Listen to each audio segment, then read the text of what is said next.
korelasi sederhana. Nah, sebelum melanjutkan ke pembahasan, izinkan kami memperkenalkan diri. Kami ini dari kelompok 11 yang beranggotakan, nggak ada anggota, yang beranggotakan saya sendiri, Amanullah Anambari, lalu ada Jody Sukma Atmaja, dan Fadel Halim. Jadi langsung saja. Yang pertama itu, eh, sebenarnya apa itu korelasi sederhana? Hal ini akan dijelaskan oleh teman saya, yaitu Fadel Halim. Kepada Bang Fadel, dipersilakan Bang. Ya, terima kasih Mas Awal. Selamat pagi semuanya. Untuk memulai, pertama adalah kita menjelaskan apa itu korelasi sederhana. Jadi, korelasi sederhana adalah metode statistik untuk mengukur seberapa kuat dan arah hubungan linear antara dua variabel numerik. Pencetus dari korelasi sederhana ini dikembangkan pertama kali oleh Sir Francis Galton tahun 1888, yang kemudian disempurnakan oleh Carl Pearson yang memperkenalkan koefisien korelasi Pearson atau R. Dan kegunaan dari korelasi sederhana ini adalah yang Ada yang pertama untuk ketutup, mengetahui. Mas Aman, gak ada yang ketutup.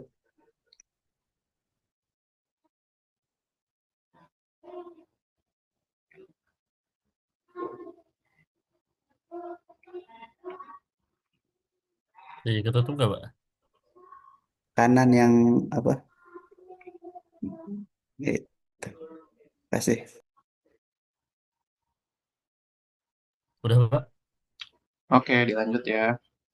Udah awal, udah kelihatan yang di pinggir. Terima kasih Pak Rahmat. Dan untuk kegunaannya, yang pertama adalah mengetahui hubungan antara dua variabel, misalnya hubungan antara jam belajar dan nilai ujian. Dan yang kedua adalah membantu dalam pengambilan keputusan berbasis data. Selanjutnya adalah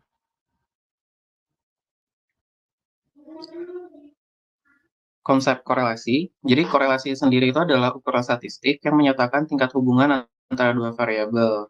Korelasi itu bisa satu positif jika satu variabel naik dan variabel lainnya juga naik. Yang kedua, korelasi itu bisa negatif jika satu variabel naik dan variabel lainnya turun.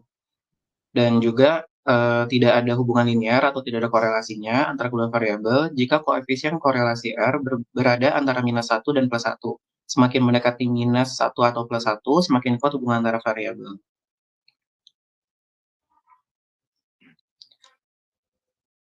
Lalu selanjutnya adalah jenis-jenis korelasi. Jadi di sini ada 3 jenis korelasi. Yang pertama adalah korelasi Pearson, yaitu untuk mengukur hubungan linear antara dua variabel interval atau rasio.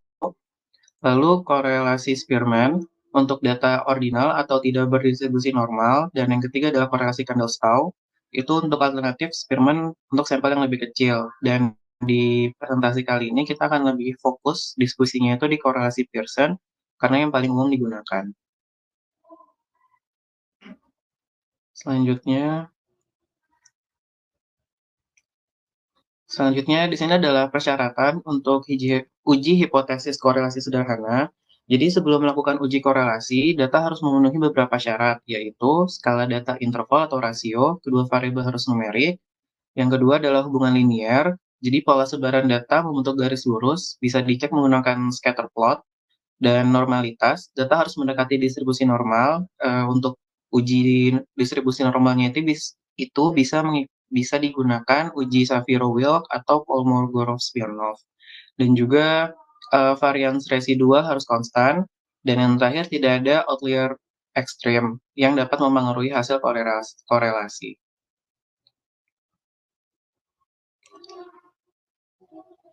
Selanjutnya, konsep uji hipotesis statistik akan dijelaskan oleh Amanullah. Ya, baik. Jadi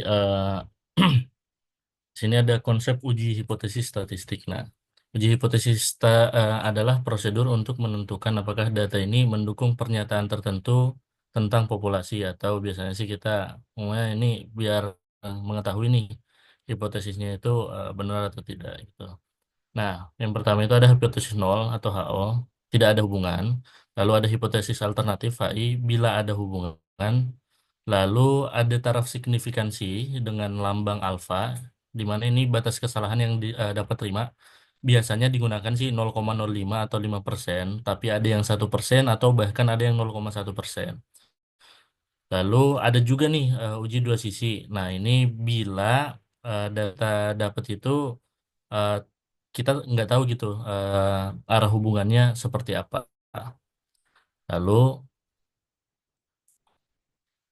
uji hipotesis korelasi sederhana ini ada beberapa tahapan gitu kan. Yang pertama itu kita perlu menentukan tarak signifikan, yaitu berapa persen data kesalahan itu dapat diterima. Kalau yang sebelumnya itu kan dilihat itu 0,05 atau 5%. Lalu setelah itu kita menghitung nilai korelasi atau dalam rumusnya eksperimen itu dilambangkan dengan R kecil. Setelah itu kita menghitung nilai T, lalu kita tentukan nilai kritis T dari T tabel.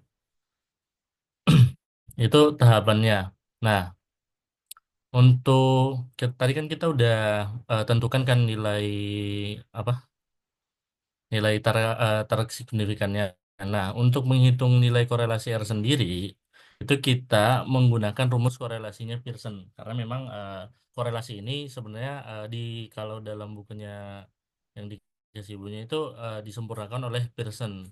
Nah, di sini bisa dilihat teman-teman kalau cara lamanya kita menggunakan rumus seperti ini ya agak ribet sih sebenarnya. Jadi R itu atau koefisien korelasi itu dihitung menggunakan rumus berikut kan. Jadi nanti ada jumlah sampelnya, lalu nanti ini ada sigma. Jadi data variabel X dan Y ini nanti dikali. Lalu ini juga totalnya juga. Intinya seperti itulah. Untuk menghitungnya sendiri, kami tidak akan memberikan contoh cara menghitung manual, tapi nanti eh, akan dibantu menggunakan SPSS oleh teman kami, yaitu Bang Jody. Nah,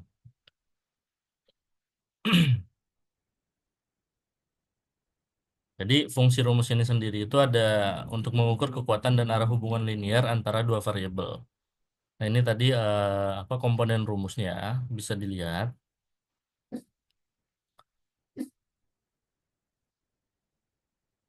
Nah, jadi tadi kan udah tuh dapat nilai R atau koefisiensi korelasinya kan. Nah, setelah itu baru kita untuk menentukan hipotesis itu diterima baru kita gunakan rumus uji T. Sebenarnya eh, nggak semuanya itu menggunakan uji T. Uji T ini digunakan apabila populasi yang kita apa populasi yang kita ambil itu berjumlah 30. Tapi apabila lebih dari 30 itu ada namanya distribusi Z. Gitu kan. Nah, jadi nanti kita gunakan rumus uji T yang seperti ini. Nah, setelah kita menggunakan uji rumus T ini, kita juga tentukan derajat kebebasannya di mana eh, jumlah jumlah data dikurang dua. Kenapa dikurang dua? Karena karena ada dua data gitu kan yang kita uji. Kalau misalnya ada tiga ya kurang tiga gitu. Nah, lalu nanti kita bandingkan nilai T hitung atau nilai hasil perhitungan yang kita sudah lakukan itu dengan T tabel berdasarkan alfa dan deviansinya, yaitu yang tadi ini, derajat kebebasan ini. Nah, apabila T hitung itu lebih apa besar dari T tabel, maka eh, hipotesis itu ditolak. Nah, melihatnya gimana sih? Jadi ini ada contoh dari eh, T tabel. Sebentar. Nah, jadi nanti kita lihatnya gini nih. Ini kan contoh ya, kita ngelihatnya iniannya apa namanya? Tadi 0,05 ya. Kalau misalnya kita dapat 1, apa segala macam, nanti kita lihat yang paling mendekati ini di mana gitu loh. Kalau misalnya itu tadi 2 kan. Nah, berarti contoh kita dapat 1 kan. Oh, berarti dia lebih kecil nih dari ini. Berarti diterima seperti itu. Nah, selain dari T-tabel ini, dari nilai korelasi tadi yang T, itu juga dapat dilihat, guys, terkait apa namanya hubungannya gitu kan. Nah, jadi sebenarnya dari penghitungan R tadi atau apa koefisiensi korelasinya itu juga dapat dilihat tuh bagaimana hubungan dari apa dua data tersebut. Nah, kekuatan hubungan ini seperti yang tadi sudah dijelaskan apabila mendekati -1 itu semakin kecil dan +1 itu sangat kuat kan. Nah, seperti ini. Nah,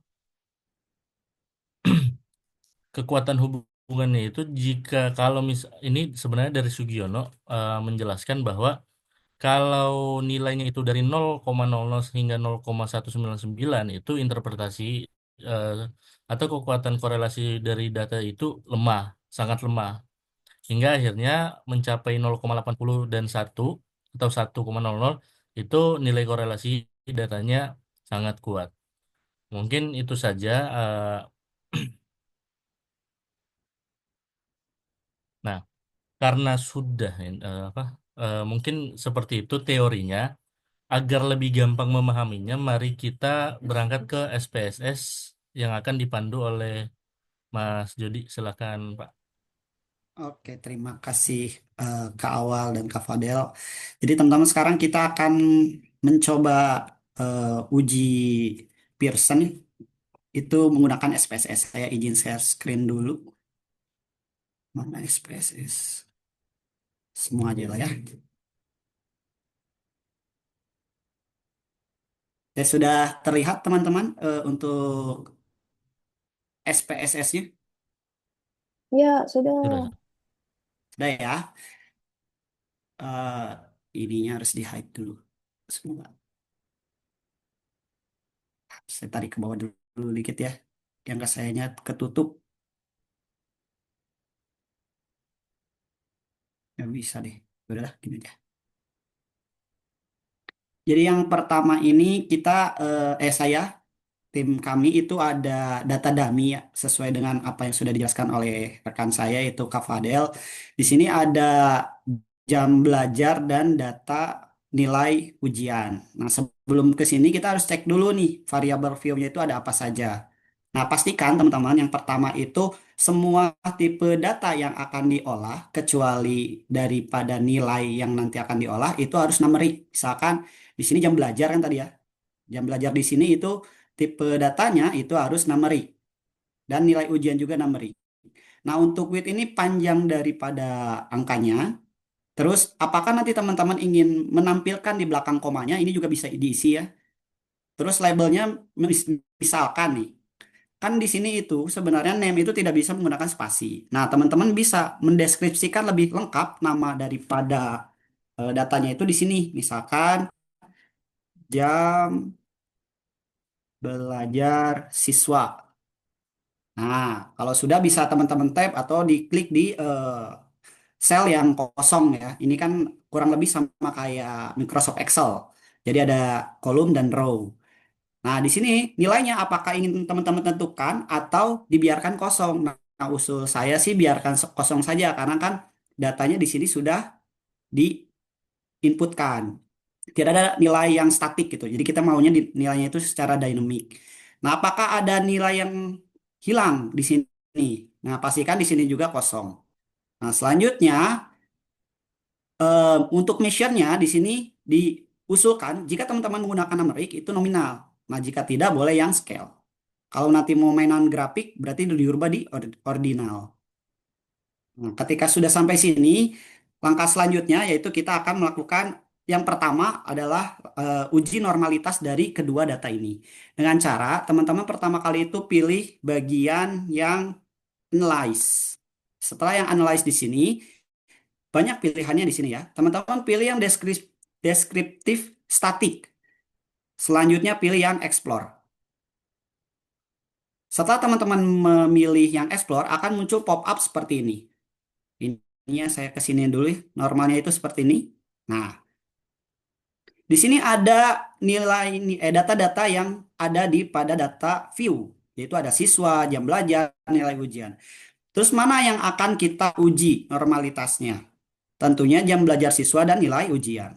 Otomatis teman-teman bisa langsung drag and drop seperti ini, ataupun bisa dipilih dulu, di select, terus dipilih yang panah yang ini. Ini sama saja. Kalau nggak jadi tinggal digeser-geser kayak gini juga bisa. Nah, jika sudah, kosongkan yang faktor list dan label case-nya. Terus display-nya teman-teman pilih yang bold karena ini udah otomatis ya, jadi jangan dirubah. Lalu pilih yang plots. Nah, karena di sini kita akan menguji normalitas, sebetulnya belum di checklist ya. Nah, awal mulanya tuh seperti ini. Teman-teman silakan pilih yang normality plots with test. Setelah dari itu langsung continuous. Nah, setelah ini teman-teman tinggal langsung aja pilih tombol OK. Nah, nanti di sini akan muncul ada case, processing summary, deskriptif, terus tes normally. Nah, kita bahas satu-satu dari case proses summary. Case proses summary ini terdapat dua data, yaitu jam belajar siswa dan nilai ujian. Nah, kenapa di sini jam belajar siswa, sedangkan yang mana tadi? Nih. Sedangkan di sini kan jam belajar dan nilai ujian. Nah, inilah fungsinya beda. Kita menggunakan label, teman-teman. Ketika kita menggunakan label, maka tampilan daripada hasil proses SPSS, labelnya di sini akan menampilkan, tampilan di sini akan menampilkan label, bukan daripada data view-nya. Maka inilah fungsi dari label. Mempermudah kita juga sebenarnya dalam membaca membaca dari hasil prosesnya. Nah, ini ada perbandingannya ya. Misalkan ini saya rubah juga jadi nilai ujian siswa, berarti di sini juga bukan nilai ujian tapi nilai ujian siswa. Nah, di sini ada nilai valid, missing case, dan total. Makna daripada case processing ini adalah semua datanya lengkap, tidak ada yang kosong. Nah, total datanya itu adalah 10. Ya, nah ini missingnya 0%, validnya itu adalah 10. Nah, data yang digunakan dalam analisis ini terdiri dari 10 sampel, yaitu yang N. Untuk dua variabel. Variabelnya itu ada jam belajar siswa dan nilai underscore ujian. Tidak ada data yang missing, sehingga seluruh sampel valid untuk dianalisis. Nah, ini masa 100% ya. Selanjutnya ini ada yang panjang ya. Ini kayaknya cukup nggak? Satu tampilan. Cukup lah, Alhamdulillah ya. Terus di sini ada deskriptif. Deskriptif itu ada banyak ya. Ada mean, confident, try mean, median, variance, standard deviation, minimum, maksimum, dan sebagainya. Nah, ini ada dua. Yang pertama variabel jam belajar, yang kedua nilai ujian. Sampai bawah sini ya. Nah, di sini ada statik dan standar errornya. Kita bahas satu-satu. Min itu maksudnya rata-rata jam belajar. Nah, ini nih, min. Itu adalah rata-rata jam belajar. Median itu adalah nilai tengah. Nah, ini. Median itu adalah nilai tengah. Standar deviation itu adalah penyebaran data dari rata-rata. Yang ini. Selanjutnya ada range. Range ini selisih dari jam tertinggi dan jam terendah. Nah, ini. Range-nya itu. Terus ada skewness. Nah, skewness dan mana nih teh? Kurtois. Skewness dan kurtois itu adalah data simetris dan tidak terlalu mencuat. Nah, yang ini ya. Nah, kurang lebih untuk yang nilai ujiannya juga sama pengertiannya dengan variabel jam jam belajar siswa ya. Nah, selanjutnya makna daripada deskriptif ini apa sih? Data terdistribusi cukup normal dan seimbang ditunjukkan oleh nilai skewness yang mendekati 0. Nih, 0 titik 0, 0 titik 057. Kalau yang ini titik 0,6. Jadi ini dinyatakan normal, cukup normal ya dan seimbang. Karena perbedaannya tidak terlalu jauh antara 057 dan 006. Nah, selanjutnya ini adalah tes normalnya. Kalau kita lihat masih sama, ada dua variabel. Di sini ada statik, ada deviasi, ada ini tuh sig ya. Sig itu itulah ya. Saya lupa lagi sig ya. Maaf ya teman-teman. Nah, di sini ada dua, ada Komorosimorov dan Sapiro-Wicks ya. Apa maksud daripada tampilan ini? Nah, tampilan ini itu memperlihatkan bahwa nilai signya itu adalah kurang kurang lebih dari 0,5. Lebih dari 0,5. Nah, berarti variabel terdistribusi normal. Nah, asumsinya normalitas terpenuhi sehingga bisa kita lanjutkan kepada uji korelasi Pearson. Nah, kalau misalkan tidak normal seperti apa? Bagaimana? Kalau misalkan tidak normal, kita bisa menggunakan cara yang lain. Cuman ini tidak fokus kelompok kami membahas ke uji selain dari Pearson gitu ya. Untuk kelompok kami ini kita fokuskan di uji Pearsonnya. Jika ini normal, maka kita akan lanjut kepada uji yang lainnya. Nah, ini untuk uji normalitas. Nah, kalau teman-teman ingin misalkan, saya nanti ini akan dibahas lagi gitu ya, akan saya pakai lagi datanya. Bisa teman-teman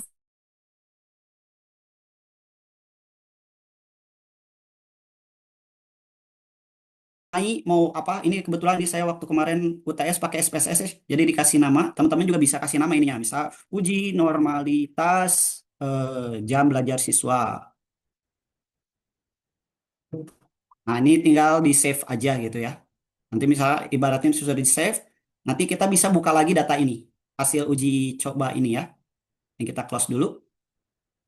Nah, selanjutnya itu langkah selanjutnya kita akan melakukan eh, mencari hubungan linear dan outliner menggunakan scatter plot. Bagaimana caranya?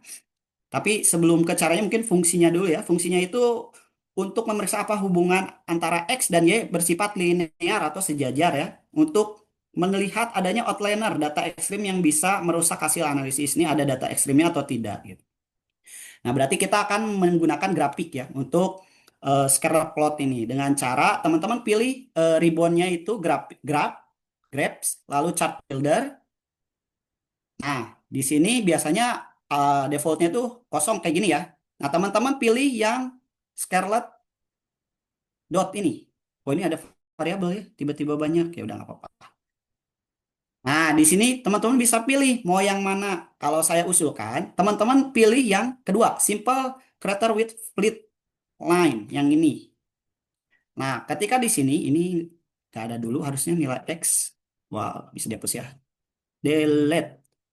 Ini juga delete dulu. Nah, ini ada tampilan defaultnya ya. Kalau teman-teman menggunakan scarlet dot yang tipikal simple. Nah, di sini ada X dan Y. Nah, teman-teman bisa masukkan yang mana dulu. Misalkan jam belajar siswa mau yang ada di X atau di Y, itu boleh saja. Misalkan saya mau jam belajar siswanya ini ada di X, lalu nilai ujiannya ada di Y. Nah, di sini terlihat ya sekilas, kalau kita ambil tarik garis lurus, ini hampir sejajar. Apa maksudnya? Kita tunggu sebentar. Kita okein dulu. Setelah ini, apakah harus ada yang dirubah? Tidak usah, tinggal teman-teman langsung oke saja. Nah, ini adalah tampilannya. Ada, nggak bisa ke bawah lagi ya. Ya udahlah. Ini ada nilai ujian dan ada titik-titik. Nih, titik 1, 2, 3, 4, 5, 6, 6, 6. Banyak ya titiknya ya.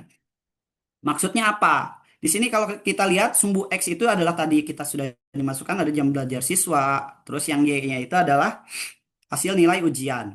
Titik-titik ini mewakili pasangan nilai-nilai masing-masing siswa.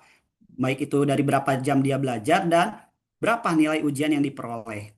Nah, hubungan scatter plot yang teman-teman lihat itu terlihat bahwa titik-titik membentuk pola-pola yang menaik secara konsisten. Ya, 1 sampai ke atas itu naik secara konsisten dari bawah hingga ke atas. Ini menunjukkan adanya hubungan linear positif, yaitu semakin tinggi jam belajar, maka semakin tinggi juga nilai ujian yang diperoleh oleh siswa. Nah, hal ini selaras dengan korelasi Pearson, di mana nanti kita coba praktek ya Pearsonnya. Nah, kalau untuk penjelasan daripada outline atau pecilan, outline adalah data yang menyimpang untuk jauh dari pola umum. Dalam scatter plot ini tidak terlihat adanya outliner yang mencolok. Semua titik berada di relatif dekat dengan pola yang linier yang terbentuk. Artinya semua data mengikuti tren umum. Tidak ada siswa yang belajar sedikit tetapi nilainya sangat tinggi ataupun sebaliknya. Nah, kesimpulan daripada eh, Scarlet plot yang ini adalah hubungan linear positifnya yang kuat. Ini menunjukkan hasil peningkatan yang tadi ya, dari bawah hingga ke atas secara konsisten. Terus tidak ada outline linear ekstrim. Semua data cenderung mendukung hubungan tersebut tanpa adanya penyimpangan besar. Oke. Nah, setelah ini kayak seperti biasa teman-teman kalau mau nyimpan tinggal simpan. Jadi nanti bisa dibuka lagi ya outputnya. Kalau ini saya tidak simpan dulu.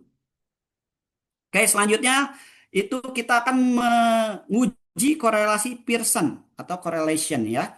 Yang pertama, teman-teman itu lakukan pilih rebound analyze yang ini. Setelah analyze, teman-teman cari correlate. Correlate, mana correlate? Nah ini. Habis correlate, teman-teman pilih yang bi bivariate. Nah nih, yang bivariate yang awal. Nah, nanti akan muncul seperti ini. Nah, setelah ini teman-teman tinggal masukkan dua variabel yang telah diuji normalitas, tadi udah dicek juga ya nama tipe datanya, terus tadi juga udah diuji juga menggunakan eh, sebelumnya itu scarlet plot. Nah, ini tinggal dimasukkan aja. Masukin atau di drag and drop seperti ini. Nah, udah seperti ini, apakah sudah selesai? Nah, teman-teman harus pastikan yang Pearson ini sudah teman-teman pilih atau select atau dicentang. Misalkan nanti kalau ada di sini ataupun ini kayak gini ataupun kosong belum ada yang centang, teman-teman pastikan Pearsonnya dipilih. Setelah ini pilih juga to tail yang ini. Nah, setelah ini ya sudah tinggal kita oke. Nggak usah ada yang dirubah lagi ya. Nah, nanti akan muncul seperti ini. Nah, untuk yang atas ini itu adalah execute-nya ya, execute daripada SPSS-nya. Kan tadi ada, saya lupa ngejelasin ini ya. Ini bisa kita hiraukan, tapi kalau misalkan nanti teman-teman execute-nya nggak muncul ininya, berarti dilihat dari sininya. Apakah ada error atau apa ya? Apakah ada data yang salah, tipe data yang salah, atau seperti apa. Tapi biasanya sih jarang ya. Saya belum pernah nyoba ininya tuh error gitu, execute-nya. Nah, di sini bisa kita lihat ada dua variabel, ada Pearson correlation, sigma 2 to tail, terus di sini ada hasil nilainya. Kita bahas untuk maksud daripada execute yang sudah dijalankan oleh SPSS. Nah, seperti yang udah dijelasin tadi ya oleh rekan saya, Mas Awal, di sini R-nya itu nilainya 0,965 bintang-bintang ini kalau nggak salah ya. 0,695. Nah, hubungan ini sangat kuat dan positif antara jam belajar juga nilai ujiannya. Terus yang bawahnya itu ada sigma-nya itu 0 tidak lebih kecil daripada 0,1 kalau nggak salah. Nah, sigmanya. Nah, ini ya 0,000 sigmanya sama yang bawah juga 0,000. Nah, sigma ini secara statistik artinya semakin lama siswa belajar, semakin tinggi pula nilai ujiannya.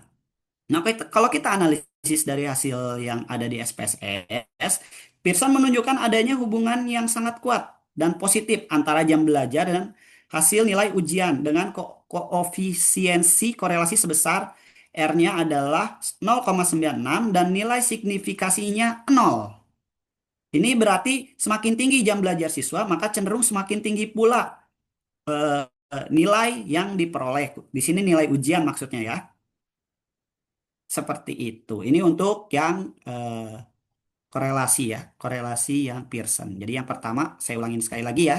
Kalau yang ini karena ini spesifik untuk kita pelajarinya, pilih yang analyze, correlate, correlate, bivariate, dibuka nilainya, pilih yang Pearson, to tail, lalu oke. Kayak gini. Nanti muncul akan seperti ini. Oke, kesimpulan daripada hasil uji ini nggak ada harusnya ya. Nanti dihapus saja sama saya. Jadi daripada nilai siswa, pengaruh jam belajar terhadap nilai ujian siswa itu adalah eh, kesimpulannya. Mana saya udah nulis kesimpulannya.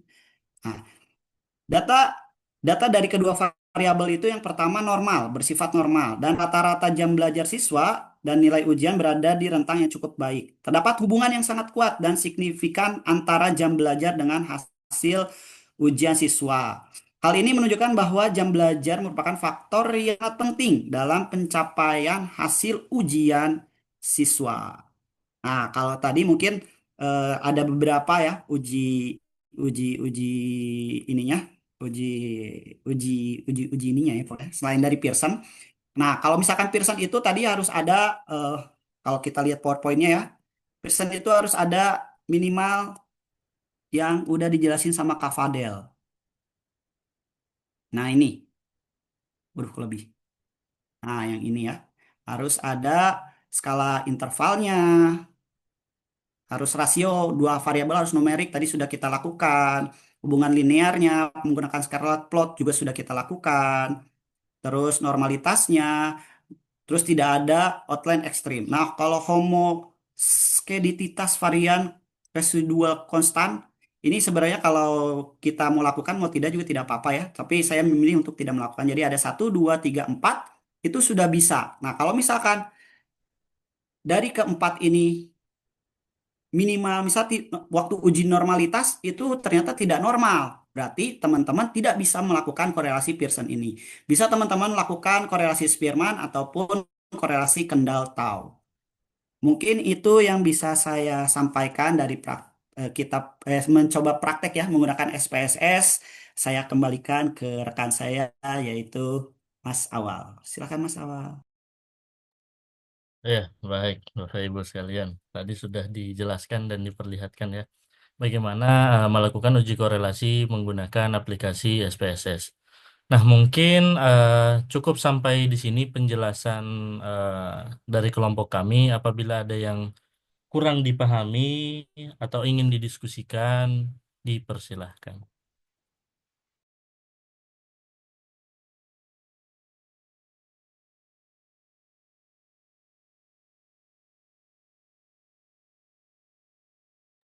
Bagus sekali ya. Ternyata semuanya udah paham, jadi tidak ada yang ingin bertanya.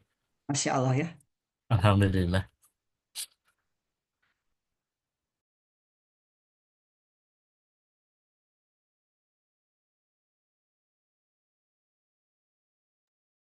Pak Jody,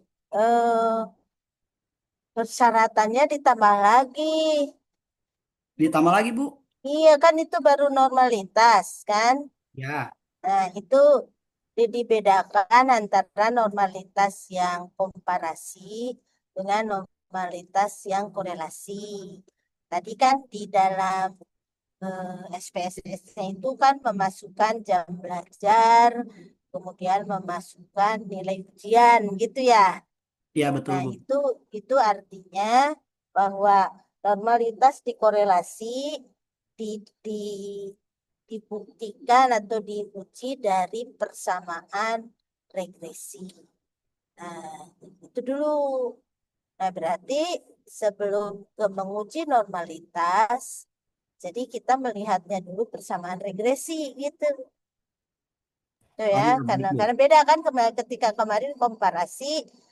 Kalau misalkan kita akan membandingkan project based learning terhadap minat belajar IPA, berarti kan minat belajar IPA kelas eksperimen normal tidak, minat belajar IPA kelas kontrol normal tidak. Jadi masing-masing kan. Kalau yang komparasi, nah yang korelasi digabung. Tadi di sintaknya itu kan dua-duanya tuh dimasukkan begitu kan? Ya, ya. Nah, itu dari persamaan regresi. Nah, selain normalitas, berarti ada lagi bagaimana homogenitas persamaan regresi, bagaimana linearitas, kemudian bagaimana signifikansi. Nah, dari praktek itu tadi dari analis itu sudah banyak tuh, Pak. Coba dibuka lagi, Pak. Jadi,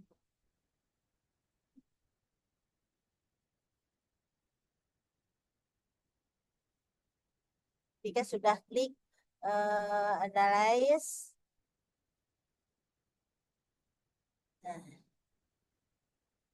nah, di option, coba di option kan itu normalitas tuh. Itu normalitas, nanti ada homogenitasnya. Coba di option, diklik optionnya itu. Ini Bu, optionnya. Bukan di sebelah kanannya. Tadi ada Oh, option ya Bu ya. nah itu Ini exclude bukan case berarti ada lagi tadi di analisnya. Coba di analisnya. Kembali lagi Pak Jody. kembali ke mana Bu? Ke statistik. Analisis Oh, ya. analyze yang ini ya Bu ya. Nah, deskriptif, terus nah regression tuh Pak, ke bawah Pak. Itu Pak di kiri, yang di kiri, di bawah Oh, ini deskriptif. ya Bu ya. Nah, itu. regression, kemudian linearitas. Nah, itu. Yang ini ya Bu ya? Iya, Oh, itu persyaratan juga. Jadi bagaimana regresinya itu linear tidak, signifikan tidak. Nah, di situ itu persyaratan untuk korelasi. ini X-nya berarti nggak usah dimasukin ya Bu ya? Masukin. Jadi variabelnya dulu tadi yang variabel nilai ujian ulang dulu. Nah, oke. Independen, dependen, ya. Terus tadi kalau Pak Judi, tadi untuk yang melihat misi data kan di balik ya keluar dari sini, ini dari plot scatter sudah ada ini, Oh, ya kan di plot ya scatter ya. tuh. Hmm, Nah, itu juga sudah. Jadi ada banyak, memang ada banyak sintak gitu yang bisa kita ya. gunakan di situ. Itu ya. Statistiknya berarti ini kita pilihnya yang estimate saja ya Bu ya? Ya. Hmm. Oke. Linier, tuh kan? Plots-nya eh, normality probability Ya, plots. Terus continue. Udah ini oke ya Bu ya? banyak cara memang di situ. Nah, artinya persyaratan itu setelah normalitas, homogenitas. Setelah Oke. homogenitas, linearitas. Kemudian signifikansi linearitas. Jadi ada 4. Ada 4 ya Bu ya? Untuk Mhm. uji normalitasnya ya. Ada 4 itu yang membedakan dan komparasi di situ. Oke Bu. Ayo, monggo diskusinya, teman-teman.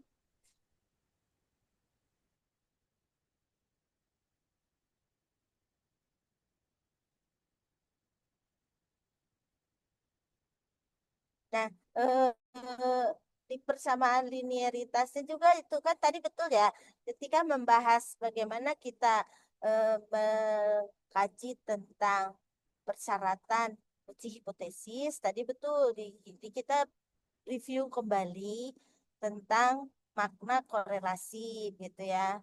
Nah, kemudian setelah memahami makna korelasi bahwa ketika kita menyatakan terdapat hubungan antara variabel X dan Y, berarti itu harus divisualkan ke dalam persamaan matematika.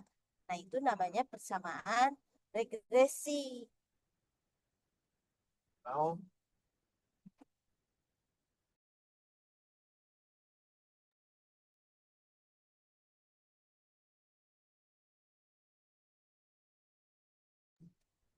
Jadi dari persamaan regresi itu seperti apa?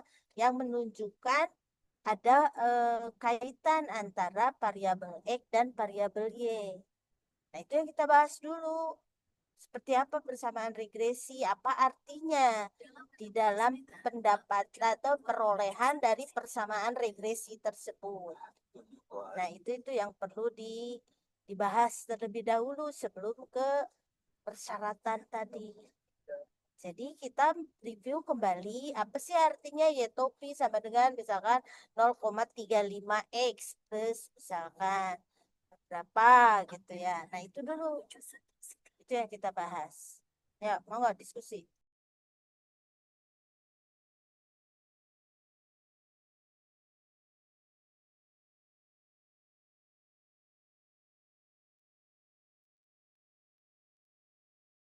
Pawal, dari saya Pawal Ya, silahkan Pak Iwan.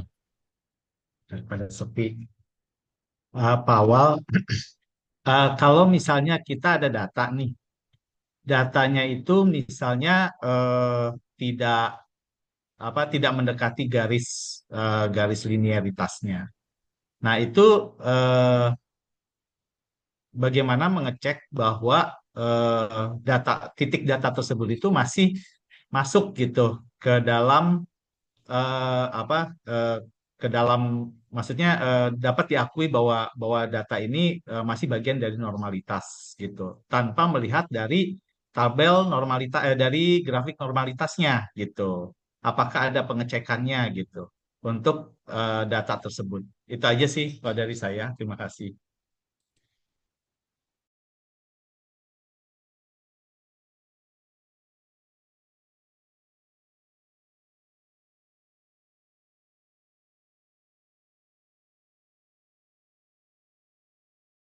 Ya, apakah ada yang ingin bertanya lagi?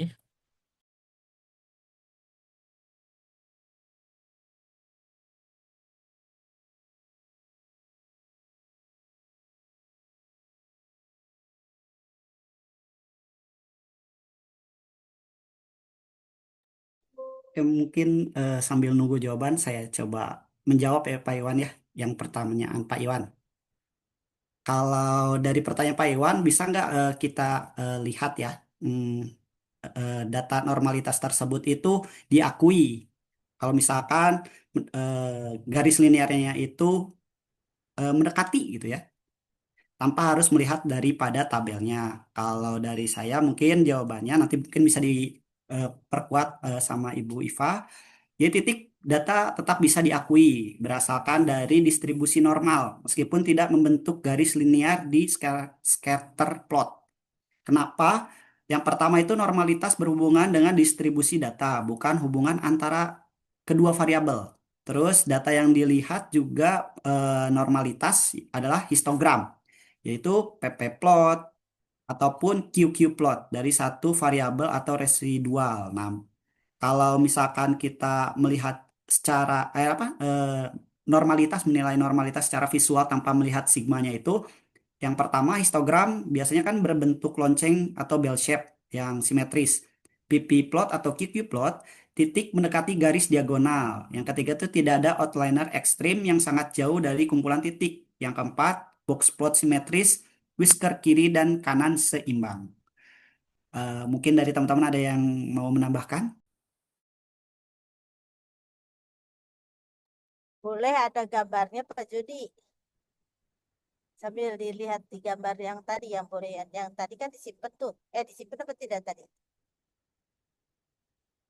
Yang dimaksud dengan Pak Iwan yang tadi titik-titiknya itu yang penyebaran titik-titik itu ya Pak Iwan ya. Iya, Bu.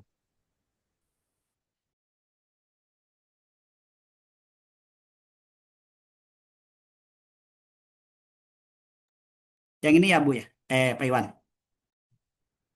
Ya, benar Pak Jody. Nah, ini kan kalau kita lihat dari bawah ya, Pak Jody ya, itu titik, Ya. kalau dihitung ya, 1, 2, 3, 4, 5, 6, 7. Titik ke-7 sama titik ke-8 gitu.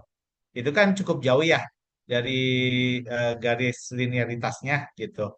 Nah, eh, apakah data ke-7 dan ke-8 gitu, istilahnya titik ke-7 dan ke-8 itu masih bisa maksudnya masih bisa dimaklumi gitu, menjadi bagian dari data tersebut gitu.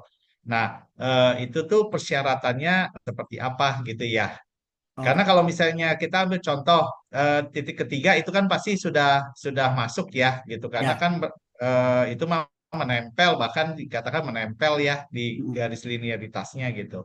Tapi yang titik ketujuh ke delapan ini oh masih bisa gitu. Nah, itu apakah ada parameternya gitu atau acuannya bahwa data ini masih bisa dikatakan bagian dari apa istilahnya korelasi dari data yang sedang dianalisis gitu. Itu sih Pak Jody. Terima kasih. Oke. Persyaratan ya Pak Iwan ya.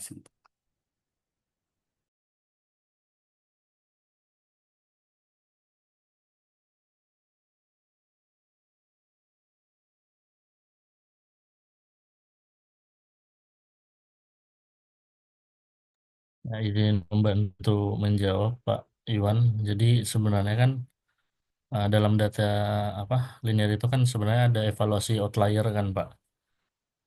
Nah, biasanya identifikasi outlier itu kita pakai z-score atau IQR. Jadi di mana itu jika sebuah titik data memiliki z-score lebih dari 3 atau berada di luar interquartile range-nya, maka datanya itu baru bisa dikatakan sebagai outlier. Tapi apabila hanya sedikit menyimpang seperti yang data 7 dan 8 ini kan cuma sedikit tidak lebih dari 3 itu, berarti itu hanya sedikit menyimpang, bukan berarti data itu harus dikeluarkan atau menjadi outlier dalam sebuah data linearitas seperti itu, Pak.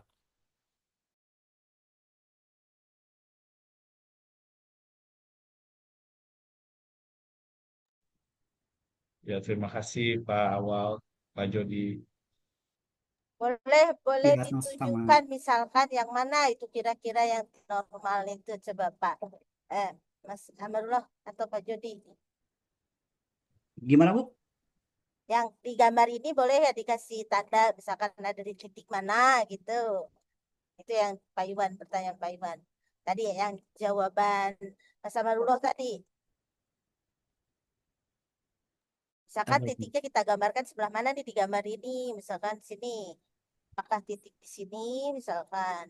Atau tuh titik di sini misalkan. Itu. Ya. Nah, apakah dua titik ini bisa masuk normal tidak gitu ya Pak Iwan ya? Ya benar Bu. Tuh. Tadi yang jawaban Mas Anullah gimana di posisinya itu tadi kan kebetulan nomor 7 ini menyimpangnya sedikit. Nah, yang dimaksud menyimpangnya banyak tuh yang seperti apa gitu.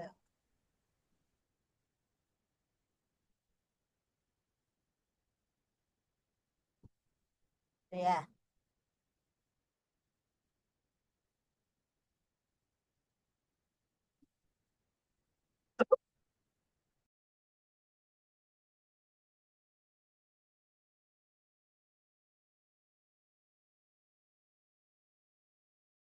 Jadi jawabannya sudah benar tadi.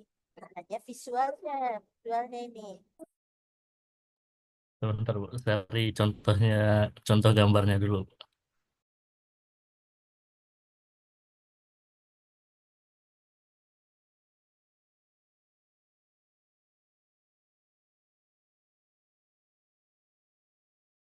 Kan ini berbeda ketika kita melakukan uji menggunakan SPSS gitu ya dengan ketika kita menguji menggunakan distribusi normal gitu ya. Nah, kalau distribusi normal kan terlihat itu kurvanya membentuk kurva normal gitu ya. Nah, sementara kan kalau di sini kita melihat posisi data-data kan, dari data-data itu bagaimana ketika kedudukan data itu menunjukkan normal dan seperti apa kalau misalkan data itu tadi yang di Pak Iwan itu mengibaratkan nomor 7 apakah masih dikategorikan terima sebagai normal gitu ya, data normal ataukah tidak diterima, sehingga batas diterima atau tidaknya seperti apa gitu ya. Tadi jawaban Mas Arnolo tuh benar tadi. Tinggal sekarang visualnya tuh. Setelah 600 meter, bergabung ke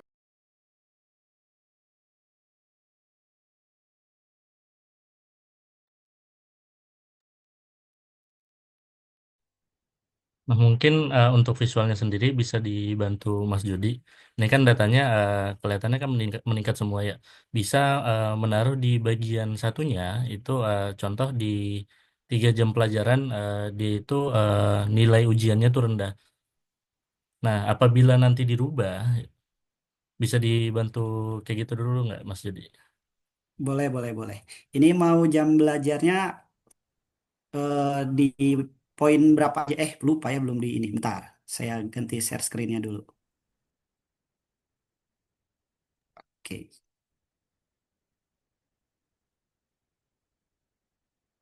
Nah, udah kelihatan?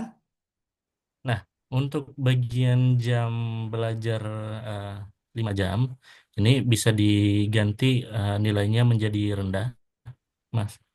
Satu misal ya. Jangan satu dong. Dua, Enggak, dua. jam belajarnya itu tetap 5, Oh, tetap tapi 5. nilai ujiannya yang berubah. Nilai Oh, ujiannya yang hmm. menjadi rendah, 60. Nah, 30 lah. Atau 60 juga nggak apa-apa sebenarnya. Oke, Nah, kayak gini. lalu Cukup ya, atau lalu ya? kita balik lagi tadi ke skater tadi. Bentar harus di-run lagi dulu. Ya, nggak apa-apa.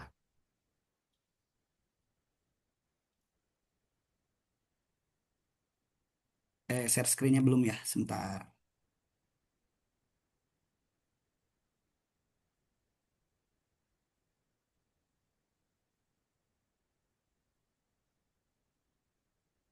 yang Oke, muncul. Ini ini yang mana yang mana tadi? ini yang terbaru.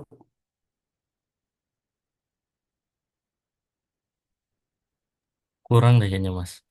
Kurang Soalnya ya. masih kelihatan normal. Soalnya sebenarnya kalau misalnya kita melihat data itu apa namanya? Data itu apa menjadi outlier itu biasanya sih kalau misalnya datanya udah di segaris lurus seperti ini semua, biasanya data outliernya itu akan berada di sini atau bisa jadi berada di sini atau bahkan outliernya nanti itu dia bisa berada di sini berkumpul di sini semua lalu nanti perlahan naik jadi membentuknya nggak garis tapi menjadi agak seperti ini. Nah, itu tidak bisa dikatakan sebagai linearitas. Mungkin visualisasinya seperti itu sebenarnya. Kalau misalnya terjadi, mungkin seperti itu sih Pak Iwan. Ya, baik Pak. Jadi apa eh, data-data yang Pak awal tadi gambarkan itu justru yang tidak bisa dijadikan perwakilan eh, apa untuk menyatakan bahwa data ini sudah linear gitu ya Pak ya berarti ya. Iya benar Pak. Ya, ya terima kasih Pak. Baik Pak. Teman yang lain ada lagi yang ingin bertanya?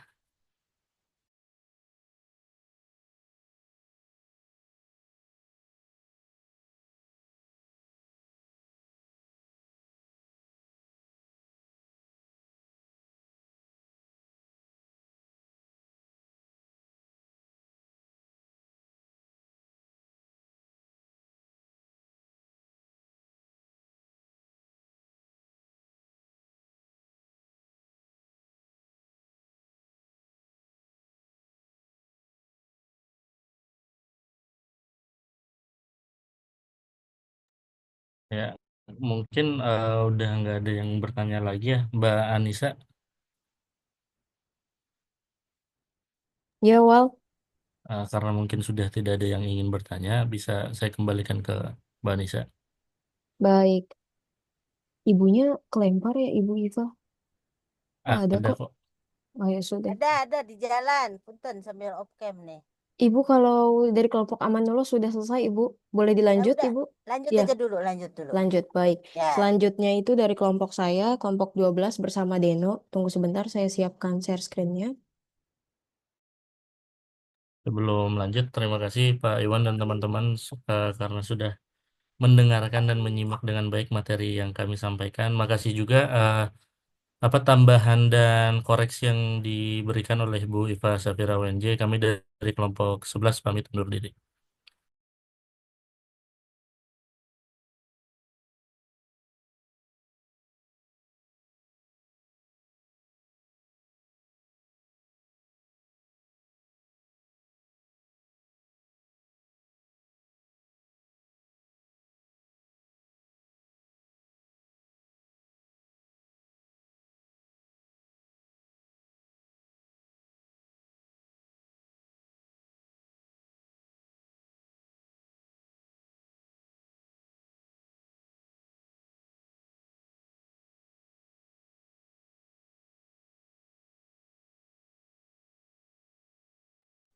Baik, selamat pagi Ibu Iva dengan teman-teman semuanya. Pagi-pagi. Baik, untuk presentasi dari kelompok kami kurang lebih sebenarnya ini hampir sama seperti yang dijelaskan oleh kelompoknya Amanullah Kajodi dengan Kak Fadel. Seperti itu. Baik, kita lanjutkan. Berikutnya adalah mengenai korelasi sederhana. Kemudian kami juga menggunakan persen untuk yang korelasi sederhana ini. Anggota kelompok terdiri dari saya sendiri, Maria Veronica Deno, kemudian dengan Anissa. Next. Langsung saja korelasi sederhana ini teknik statistik yang digunakan untuk mengukur kekuatan dan arah hubungan jadi antara dua variabel, baik variabel bebas X dan variabel terikatnya Y. Jadi secara umum korelasi sederhana untuk mengetahui apakah dua variabel ini saling terkait secara linear, dan jika demikian seberapa kuat dan positif atau negatif hubungannya.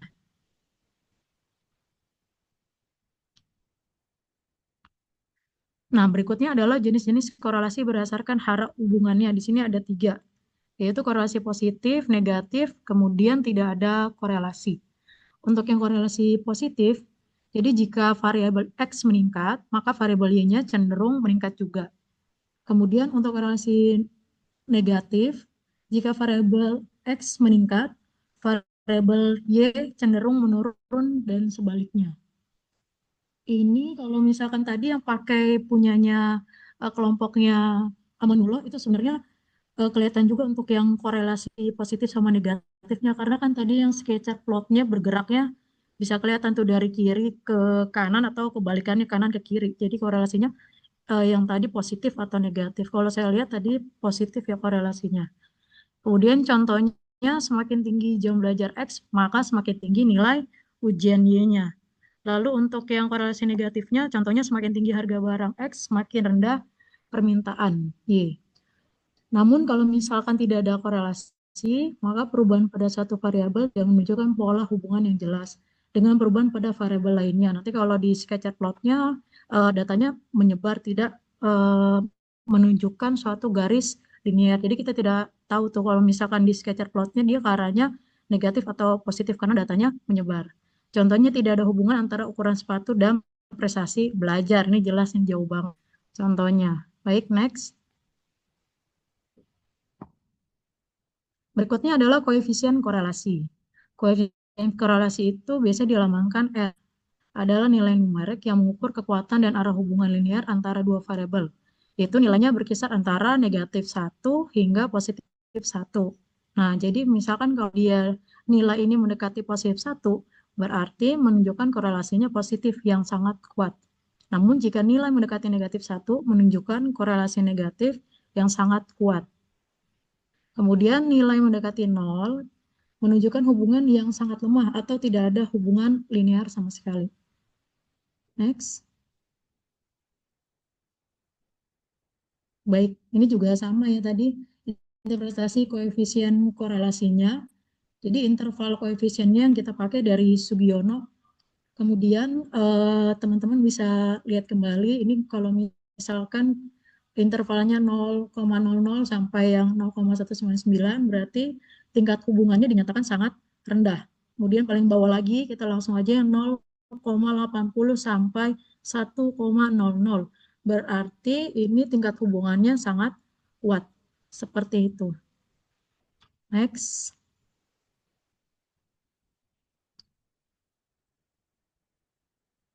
Baik, ini diagram pencar atau scatter plot. Jadi ini digunakan untuk grafik yang menunjukkan titik data dari dua variabel. Kemudian kegunaannya adalah untuk mengidentifikasi adanya hubungan antara X dan Y itu arahnya kemana, positif atau negatif, dan kekuatan korelasi sebelum melakukan perhitungan statistik. Pola titik pada diagram pencar dapat membantu menentukan apakah hubungan tersebut linear, non-linear, atau tidak ada hubungan sama sekali. Next.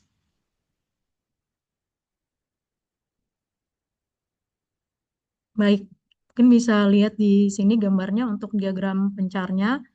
Di situ korelasinya atau R-nya ya, ada yang 0,50 sampai 100. Nah, ini dinyatakan korelasinya positif. Berarti bahwa ketika satu variabelnya meningkat, variabel lain juga cenderung meningkat. Sebaliknya, ketika satu variabel menurun, variabel lain juga cenderung menurun. Jadi mereka bergeraknya searah. Untuk yang visual dari scatter plotnya, titik-titik akan membentuk pola yang naik dari kiri bawah ke kanan atas. Seperti itu. Berarti ini korelasinya dinyatakan positif. Kemudian nilai R akan mendekati positif 1, misalnya positif 0,55 yang kita dapatkan, atau positif 0,8 atau positif 0,9. Next lagi.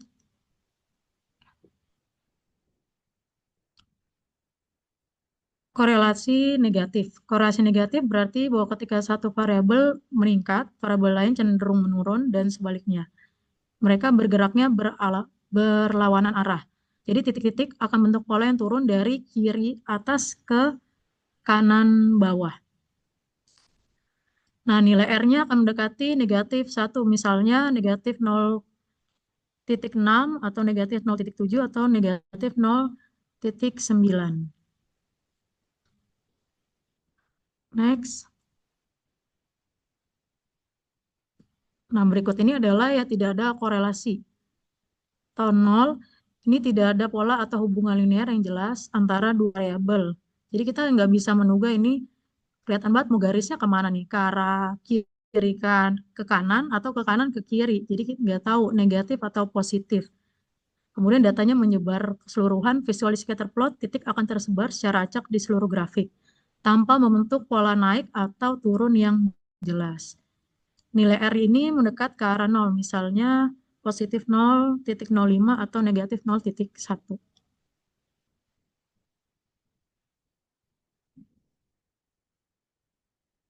Baik, selanjutnya untuk contoh soal akan dijelaskan teman saya Nisa, silakan. Baik, Demo, terima kasih. Selanjutnya itu ke contoh soal. Seorang peneliti pendidikan ingin menguji hipotesis bahwa ada hubungan linear antara minat belajar dan prestasi belajar siswa. Untuk itu, peneliti mengumpulkan data dari 30 siswa. Untuk minat belajarnya pakai variabel X dan prestasi belajar ini di variabel Y. Lanjut.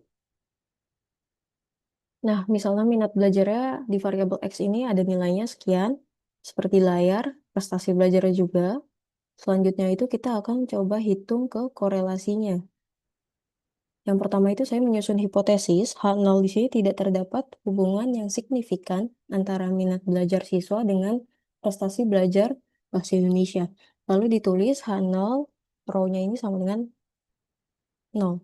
H1 terdapat hubungan yang signifikan antara minat belajar siswa dengan prestasi belajar bahasa Indonesia. Selanjutnya itu ada rumus dari Pearson Product Moment yang akan kita pakai ini, di mana R-nya itu koefisien korelasi Pearson dari sampel, terus N-nya ini jumlah pasangan, tadi data kita ada 30 siswa, lalu sigma X-nya ini jumlah seluruh skor X, sigma Y jumlah seluruh skor Y, lalu sigma XY yaitu jumlah hasil perkalian antara skor X dan skor Y. Lanjut. Nah, ini saya coba hitung pakai Excel, lalu didapatlah datanya itu N-nya 30, tadi ada 30 siswa, lalu sigma X-nya saya dapat 1820, sigma Y-nya 2046, sigma XY, sigma X kuadrat, sigma Y kuadrat, lalu kita hitung pakai rumus Pearson, seperti di layar, lalu dapatlah saya interpretasi koefisien korelasi Pearson-nya itu R-nya 0,55. Nah, berdasarkan analisis korelasi Pearson-nya didapat koefisien korelasi R sebesar positif 0,55 antara minat belajar siswa dan prestasi belajar siswanya. Lanjut. Nah, tadi kita dapat 0,55. 0,55 itu interval koefisiennya ada di tingkat hubungan yang sedang. Ini saya ambil sumbernya dari Sugiono. Lanjut lagi. Setelah tadi kita dapat perhitungan R-nya itu dari 0,55. Selanjutnya kita pakai R-tabel. Di R-tabel ini yang kita butuhkan adalah N-nya jumlah datanya itu kita 30. Maka untuk derajat kebebasannya itu N dikurangi 2, maka 30 dikurangi 2 kita dapat 28. Lalu taraf signifikansinya alfa sama dengan 0,05, kita pakai yang two-tail. Nah, nilai R tabel dari Pearson untuk derajat kebebasan 28 dan alfa 0,05 dengan two-tail atau dua sisi didapat R tabelnya itu 0,361. Nah, sumbernya kita pakai tabel statistik dari Pearson correlation-nya. Lanjut. Nah, dari perhitungan tadi kita dapat R hitungnya itu 0,55, R tabelnya didapat 0,361. Hasilnya adalah karena R hitung lebih besar dari R tabel, maka H0 ditolak. Korelasi signifikan secara statistik artinya minat belajar memiliki hubungan yang bermakna dengan prestasi belajar. Lanjut. Nah, selanjutnya saya serahkan ke Deno untuk menghitung koefisien korelasi dengan SPSS.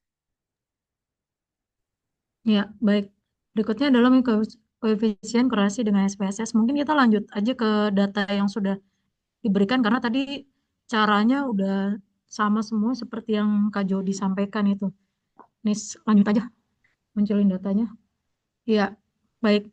Silakan teman-teman lihat di depan sini. Ini tadi caranya sama untuk menentukan normalitas terlebih dahulu. Mungkin kami ada kekurangan yaitu tadi yang disampaikan Ibu, ya regresinya kami juga sama tuh, Bu. Belum mencari sampai situ, Bu. Baik, pertama adalah uji normalitas. Di sini di data, ya kalau misalkan teman-teman lihat di depan aja, dia signifikannya kan tadi dibilangnya seharusnya lebih besar dari 0,05 ya. Kemudian ini dilihat 0,50. Nah, ini lebih kecil kalau yang Kolmogorov-Smirnov-nya. Seperti itu. Jadi kalau misalkan normalitas yang pakai Kolmogorov-Smirnov, kalau punya uji kami ini, dia datanya tentu saja tidak normal. Kemudian kalau Kolmogorov-Smirnov sendiri, dia kan biasanya datanya itu harus lebih dari 30. Seperti itu. Beda kalau sama Sapiro-Wicks. Kalau sama Sapiro-Wicks ini data kami normal normal seperti itu. Karena kalau untuk Sapiro-Wicks ini biasanya datanya 30 sudah cukup seperti itu. Baik, interpretasi minat belajar untuk variabel minat belajar nilai negasi p-value untuk Kolmogorov-Smirnov-nya 0,021 dan Sapiro-Wicks-nya 0,025. Jadi lebih besar dari 0,0 ini kalau kemudian tingkat signifikansinya umum. Kemudian ini berarti kita gagal menolak hipotesis 0, yaitu yang HO-nya, bahwa data berdistribusi normal. Dengan demikian, data disimpulkan bahwa data minat belajar berdistribusi normal ini seharusnya terdapat hubungan ya, seperti itu. Jadi keterkaitan. Baik, next lagi. Ini juga masih sama. Untuk sampelnya 30, kedua variabel minat belajar dan prestasi belajar bahasa Indonesia berdistribusi normal. Next lagi, ini yang sama.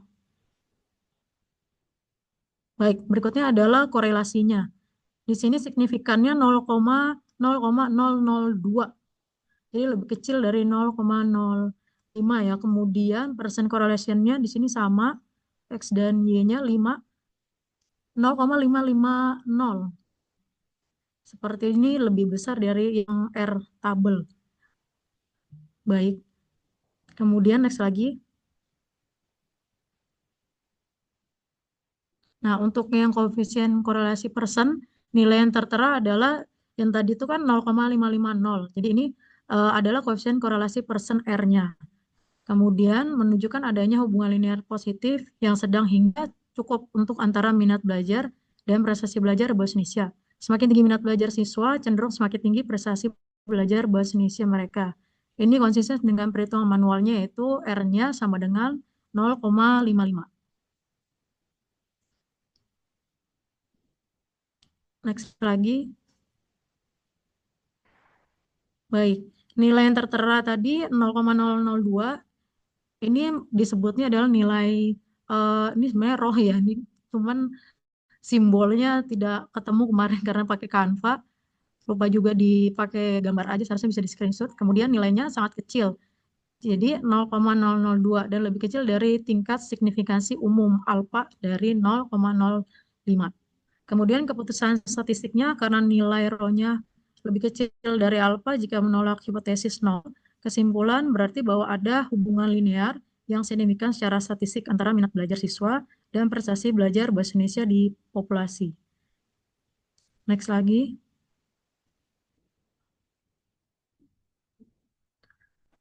Berikutnya ini masih sama ini. Ini sama. Next lagi. Iya, ini yang scatter plotnya ya malah lebih jauh dari yang apa tadi punyanya Kak Jody.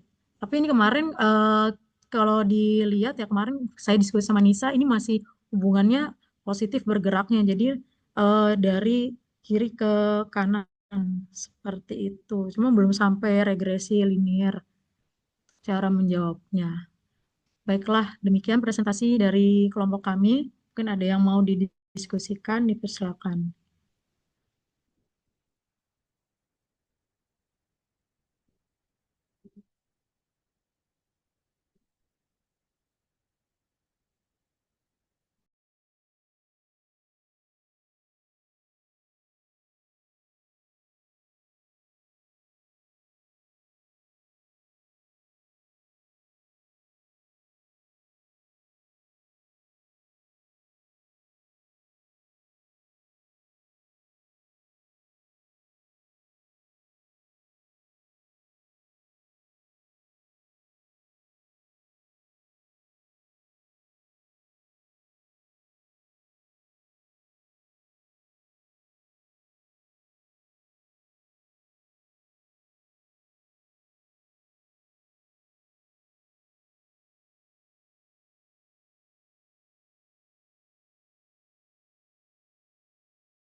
Tidak ada diskusi berarti sudah pada bisa. Alhamdulillah.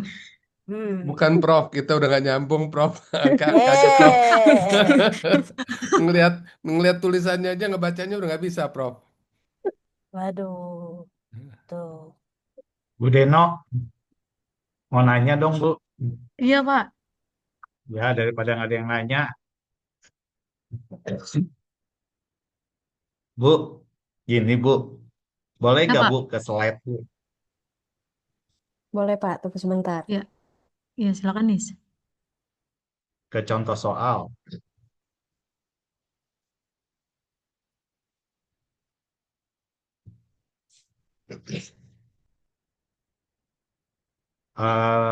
Ya, next Bu.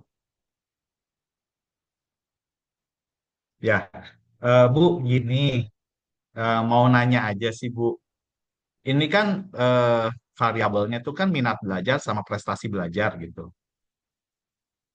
Nah, ini minat belajarnya eh, sumber datanya apa ya Bu? Bisa tiba-tiba kok 64, 60, 72 gitu. Apakah ada pengukuran tentang minat belajar yang menghasilkan nilai 64, 60, 72 gitu maksud saya. Karena eh, kalau prestasi belajar kan clear ya. Prestasi belajar pasti dari hasil asesmen gitu. Apa 78, 76 setelah di asesmen dapat sekian. Tapi kalau minat belajar ini ukurnya bagaimana ya Bu gitu bisa dapat 64, 60, 72 gitu. Sejujurnya saya juga mau belajar sih mendapatkannya gitu. Baik, saya Itu coba aja sih Bu. jawab untuk pertanyaan Pak Iwan. Iya, ini udah tahu sebenarnya jawabannya nih.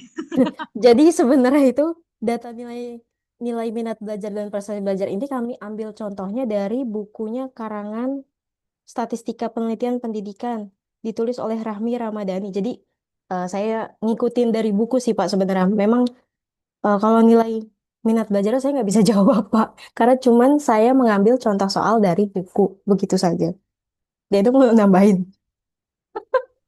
Baik, Pak, kalau misalkan minat belajar ya tentu saja ini harus observasi dulu kan. Karena kan ini data seperti itu.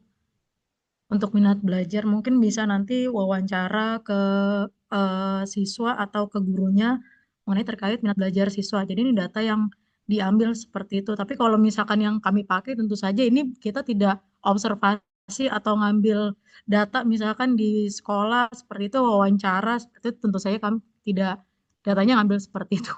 Kalau data yang di sini apa? Tapi kalau mencari minat belajar mungkin harus melakukan observasi dulu. Kalau misalkan ingin penelitiannya, hitungannya ya tentu saja kalau misalkan ternyata hasil penelitian kita adalah menggunakan statistik. Jadi ngambil data dulu. Kalau misalkan ini di sekolah, ini kan prestasi sama minat belajar. Bisa melakukan wawancara seperti itu, kemudian observasi seperti itu. Kemudian tentu saja kalau wawancara ada juga yang tertulis, jadi kita bisa tahu tuh datanya berapa orang. Nah, di sini kalau misalkan dilihat lagi 30 ternyata, berarti data yang masuk atau yang dipegang oleh si peneliti pada saat mungkin observasi yaitu 30 orang ini. Seperti itu. Kalau minat belajar biasanya, kalau dulu kayaknya saya pernah waktu kuliah buat melihat minat belajar ini pakai apa kuesioner seperti itu, Mbak. Jadi ada perhitungannya dari hasil kuesioner itu yang dibuat.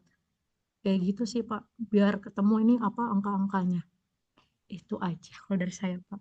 Mungkin ada yang mau Oh, tambahkan. ya Bu. Enggak maksud saya gini sih Bu. Eh, ini kan kelihatannya berarti kan bicaranya pakai eksperimen ya gitu. Oh iya. Nah, tapi kan minat belajarnya ini bukan sebuah pretest ya gitu. Kalau prestasi mungkin bahasanya post test deh gitu. Oh Meskipun iya. mungkin actionnya assessment gitu kan. Nah, tapi kalau minat belajar saya lihat maksudnya perlakuannya gitu. Perlakuannya kepada objeknya ini kan nggak mungkin kita mengadakan pretest ya.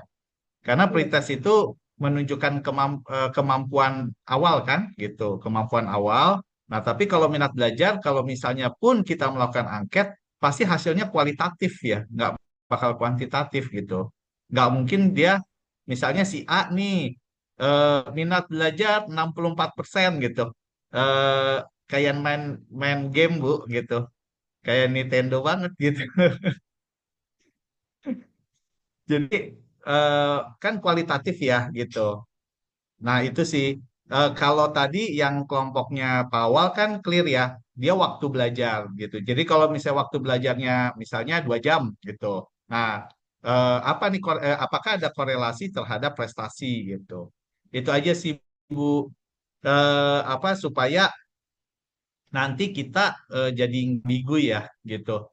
Kan bingung ya, kok 64, 60, 72, 64 ini mengukur minat belajar. Berarti kan ada sebuah sebuah apa ya, sebuah perangkat ya, sebuah perangkat penilaian yang bisa mengukur minat belajar anak gitu. Kalau ada sih saya mau Bu gitu. Keren banget. Soalnya itu memudahkan kerja saya gitu. Tadi saya bingung, ih ada ya gitu alat untuk mengukur minat belajar sehingga hasilnya langsung kuantitatif 64, 60 gitu. Itu sebenarnya itu yang membuat saya penasaran gitu. Jadi kalau ada alatnya gitu kan, siapa tahu si Pak Personnya atau siapa gitu memberikan bonus gitu dengan temuan alat minat belajar, saya mau sih Bu gitu. Lumayan lah supaya bisa ini, siapa tahu karir saya yang sudah di senja ini bisa naik gitu dengan menemukan alat minat belajar. Itu sih kalau dari saya. Nah, terus yang kedua Bu, pertanyaannya berarti apa dampaknya ya Bu kalau misalnya dia itu positif gitu ya, dalam realnya gitu. Maksudnya real kan ini kan statistiknya. Berarti kan kita kan harus ngambil konklusinya dong gitu. Kesimpulannya apa? Kalau misalnya data itu cenderung positif atau negatif atau tidak apa? Tidak tidak ada kecenderungan begitu kan? Tidak ada kecenderungan positif atau negatif gitu. Misalnya nih saya punya data nih. Data saya positif karena cenderung naik gitu. Nah, kesimpulan akhirnya jadi apa ya Bu gitu? Saya sih sebenarnya mau tahu aja sih gitu. Jujur saya nggak tahu sih Bu gitu. Terima kasih. Baik, ini siapa yang jawab? Nisa atau saya dulu? Oke, kalau Jelas dari sudah. yang saya pelajari di korelasi sederhana ini, kalau misalkan datanya cenderung positif, kalau dari hipotesisnya nih ya Pak ya, kalau misalkan H0 itu kan berarti tidak ada hubungan, kemudian tidak ada korelasi sama sekali. Nah, lalu kalau ini yang positif berarti hipotesisnya H1, berarti ada keterkaitan atau ada hubungan antara minat belajar dan prestasi belajar. Seperti itu Pak. Kalau dari saya, mungkin Nisa ingin menambahkan, kalau misalkan datanya positif ya Pak, berarti ada hubungan atau korelasi seperti itu. Tapi tentu saja nggak bisa hanya normalitas atau misalkan uji korelasi, tapi harus ada data pendukung yang lainnya. Seperti itu bisa pakai scatter plot atau tadi seharusnya ada regresi juga, uji regresi kayak gitu. Ya, setuju sama Deno. Yang kita dapetin itu dari buku juga seperti itu, Pak. Kalau korelasi positif berarti variabel X dan Y kedua-duanya akan naik kalau memang positif. Kalau negatif ya berarti mereka akan turun bersamaan. Nah, kalau yang korelasi negatifnya itu, jadi satu variabelnya akan naik, satu variabelnya akan turun. Ini bisa terlihat nantinya kalau kita pakai yang grafik tadi. Itu sih, Pak, yang saya dapatkan juga. Begitu, Pak Iwan. Ada tambahan mungkin dari teman-teman? Jadi maksudnya kalau disimpulkan begini ya Bu, kan kita kan ada HO sama H1 ya gitu. Nah jadi kalau misalnya positif berarti eh, HO-nya Ditolak, ditolak ya, berarti iya H1 ditolak. yang Ya, diterima ya. Iya. Nah, begitu juga kalau negatif berarti H1-nya yang ditolak begitu. Nah, kalau Mm. misalnya apa tidak ada kecenderungan positif atau negatif berarti tidak ada korelasi ya Bu ya, begitu. Iya, tidak ada korelasi antara variabel X dengan variabel Y. Ya, benar gitu. Baru baru nanti kita ngecek ke regresinya gitu ya. Iya. Iya, Pak, regresi. Oke, siap. Terima kasih Bu Terima kasih untuk Iya, juga, Pak. pencerahan. Pak. Juga, Pak. Terima kasih juga, Pak Iwan, koreksi yang tadi yang minat.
Ya, baik. Sepertinya sudah tidak ada lagi. Nisa, kita tutup aja. Teman-teman dan Ibu Iva, terima kasih sudah mendengarkan presentasi dari korelasi sederhana. Demikian presentasi dari kelompok kami. Terima kasih. Selamat pagi. Bagi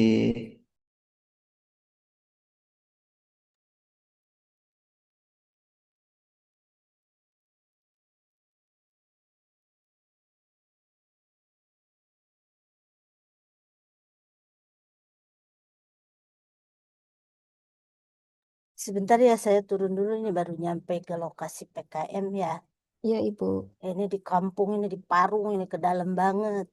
Oh, Ibu jalan-jalan. Iya, ini yayasannya di dalam banget, ini di Parung. Sebentar ya, saya turun dulu ya. Iya, Ibu.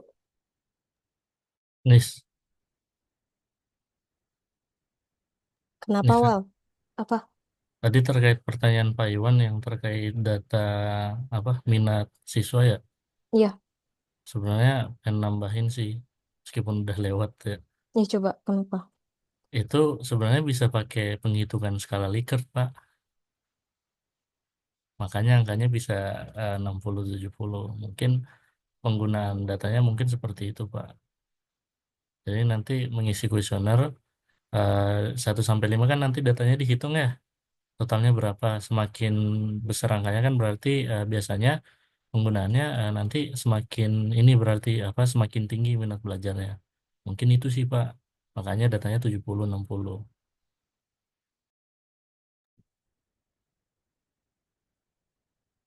Tapi Pak Awal mau nanya Pak, Eh, memungkinkan nggak ya kalau skala Likert-nya itu dikasih batasan minimum gitu? Maksudnya eh, kan biasanya kan dia eh, kita pukul rata ya dengan skala 0 sampai 10. Nah, kita mau bagi 4 misalnya gitu. Kalau dibagi 4 eh, mutunya kan awalnya kan pakai mutu ya. Gitu. 4 dia 4 poin gitu. Nah, nanti kalau dia dapat 4 berarti dia kisaran di 7,5 sampai 100 gitu, sampai 10 gitu ya. Nah, kalau misalnya kita pin gitu, batasan minimum kelulusannya misalnya 6, baru kita belah jadi 3 gitu. Memungkinkan nggak ya gitu. Sebenarnya sih nggak nanya di sini gitu, salah kamar aja. Cuma iya. karena bahas lingkar, ya udah deh, saya nanya iseng-iseng aja. Terima kasih. Sebenarnya sepemahaman saya, Pak, sebenarnya kalau skala Likert nggak bisa dikasih minimum ya, Pak. Itu kan bentuk respon dari siswanya gitu kan. Kalau memang mau dibikin kamarnya lebih banyak, mungkin bisa aja. Cuma untuk dibataskan sebagai minimum sih enggak sih menurut saya, Pak. Ya, terima kasih Pak. Ya. Oke, ya, ini saya udah sampai, tapi di parkiran dulu belum ke ruangan. Oke, di kelompok ini kan kita terkait dengan regresi sederhana ya. Berarti kita akan melihat bagaimana kaitan antara variabel bebas dengan variabel terikat. Itu ya. Nah, kedua variabel itu merupakan atribut yang ada pada responden yang sama. Nah, kalau tadi misalkan contoh yang dari kelompok Mbak Deno tadi kan minat belajar, berarti kalau itu minat belajar Pak Iwan, berarti Pak Iwan diukur kan minat belajarnya. Nah, kemudian yang kedua, itu variabel prestasi belajar bukan hanya satu mapel. Jadi kalau prestasi belajar itu sudah keseluruhan. Nah, kalau misalkan satu mapel itu hanya hasil belajar. Jadi bukan prestasi belajar matematik, bukan. Jadi prestasi belajar sudah ada IPA, IPS, matematik itu prestasi. Itu yang masih banyak penafsiran yang kurang pas gitu ya. Nah, kemudian saya masuk dulu ke Pak Iwan ya. Tadi Pak Iwan sudah paham kan ketika prestasi belajar artinya ini adalah bagaimana di teknik pengumpulan data.